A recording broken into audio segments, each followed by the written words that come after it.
The way people prepared for sleep changed dramatically from the early 1900s to the 1960s. In the 1900s, most beds were simple wooden frames with coarse rope supports or metal springs. Rope beds required tightening regularly to maintain firmness.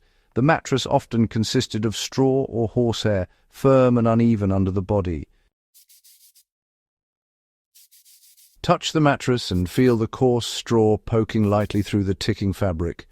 Springs in later models gave a sharp metallic give. Bedding was minimal. Wool blankets and cotton sheets provided warmth. The texture was dense and scratchy. At night, a creak from the wooden frame was normal when shifting position. Light entered through thin curtains, and the room was often cold and drafty. By the 1920s, mattresses improved with cotton batting sewn in layers. Wool remained the primary blanket material. Bedrooms were simple, functional spaces. Floorboards creaked with each step. Windows were left open in summer and sometimes winter. The chill carried faint sounds from outside. People dressed for bed in thick cotton nightshirts. Sleep, required adaptation to the environment. Heavier blankets insulated, but, they restricted movement. In smaller rooms, the bed often sat directly under the window, letting in the morning sun.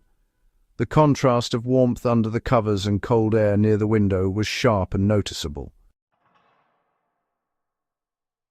In the 1930s, sprung mattresses became common. Box springs supported layers of cotton, horsehair, and wool.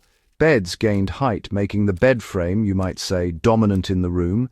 Bedding expanded. Heavy blankets were layered over sheets. The tactile contrast between soft cotton and coarse wool shaped the experience. Noise from springs, creaking under body weight, marked movement during the night. Walls were often bare plaster, reflecting sounds sharply. Furniture placement was deliberate to minimize drafts. Nighttime rituals included preparing the bed with a hot water bottle. Metal bottles clinked and hissed as hot water filled them. Their warmth radiated through wool covers, creating localized comfort. By the late 1930s, electric lighting began to make its way into bedrooms. Lamps with frosted glass, helped to soften those harsh shadows that would otherwise fill the room. The way shadows fell across the bed could actually change how people perceived the space around them. Families would often gather to read or do quiet tasks before heading off to sleep. The bed really became the central element in these nightly routines of preparation.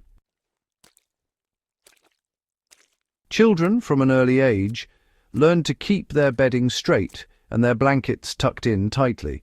Beds themselves were, firm and pretty uniform in design.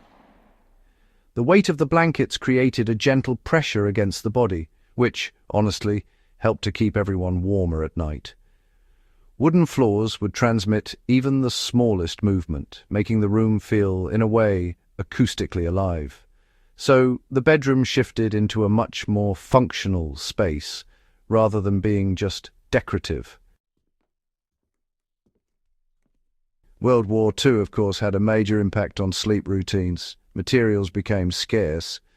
Wool and cotton were rationed, which meant people had to adapt, often using thinner mattresses or layering whatever blankets they could find. Homes were colder, no doubt about it. In some cases, families even slept in shifts just to conserve as much heat as possible. Fires in cast-iron stoves crackled, providing warmth and, a sort of rhythmic background sound. The temperature contrast between being close to the stove and those distant corners of the room was, really quite sharp. Sleep hygiene at the time focused on warmth, minimal drafts, and, of course, noise control. Bed frames were repaired with whatever materials were available, making do with what was at hand. The tactile feel of those repaired ropes or patched bedding was noticeably rougher than anything new. Nighttime movement caused distinct creaks, so sleep became a conscious sensory experience shaped by every sound and texture. The post-war 1950s brought a renewed focus on comfort.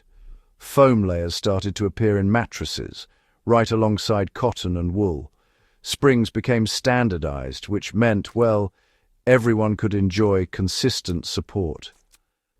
Bedrooms expanded in middle-class homes, offering more space and, honestly, a greater sense of ease. Beds were placed away from cold walls, making the sleeping environment a lot more pleasant. Windows were fitted with heavier curtains or shutters to block out drafts, which, made a real difference. Wool blankets remained a staple, but now they were complemented by lighter cotton layers. This combination provided much better temperature regulation.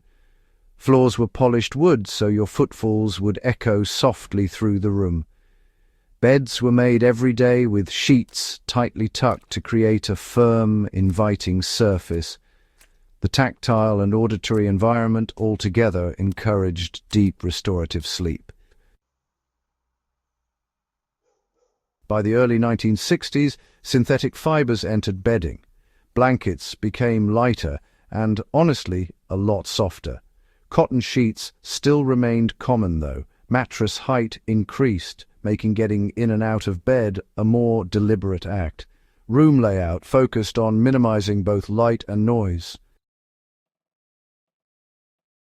Doors and windows were, quite often, insulated. Floors absorbed more sound thanks to carpets.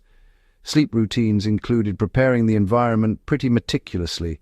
Hot water bottles were still used for colder nights, but, they were less essential than before. The texture of synthetic fibers contrasted sharply with wool. Sounds of movement decreased, making the bedroom noticeably quieter. Sleep became less physically challenging than it had been in previous decades. Daily habits evolved right alongside bedding. In the 1900s and 1920s, bedtime was dictated mostly by natural light. Early 1930s, electric lighting extended evening activity. By the 1950s and 60s, structured sleep routines incorporated hygiene practices. Baths or showers before bed were pretty common. Skin felt damp at first, then warm under blankets. The room smelled faintly of soap and wool. So, children learned to prepare beds systematically, Adults managed layers, hot water bottles, and window ventilation. Each element contributed to sleep quality. Modern application, it really draws from these historical routines. Consider the firmness of bed support, the layering of blankets, and, of course, room temperature. Wooden floors and simple layouts help reduce noise interference, and nighttime lighting should be soft. Sensory engagement remains absolutely essential. Touch, sound, and temperature awareness all enhance sleep readiness. Hot water bottles or weighted blankets can mimic those historical tactile cues. Preparation can become deliberate, focusing on comfort and environmental control. Sleep routines from 1900 to 1960 teach adaptation. Each decade refined physical comfort and room management. Beds, mattresses, blankets, and daily habits evolved together. Observe tactile textures, structural support, room acoustics, and temperature contrasts. Apply practical elements today. Understand the sensory and functional components that influenced historical sleep. Adjust your environment intentionally. Create a space that supports uninterrupted sleep with awareness of light, sound, and temperature. Historical insight translates directly to modern comfort. Remember to prepare your bed carefully. Select appropriate bedding layers, ensure warmth, control drafts, and minimize noise. Recognize how historical methods shaped deep restorative sleep. Implement small changes based on past practices. Focus on the tactile and environmental details. Experience the difference consciously. Subscribe to the channel and share this video with others who value practical historical knowledge. Understanding past routines gives control over your present environment. Let history guide better sleep.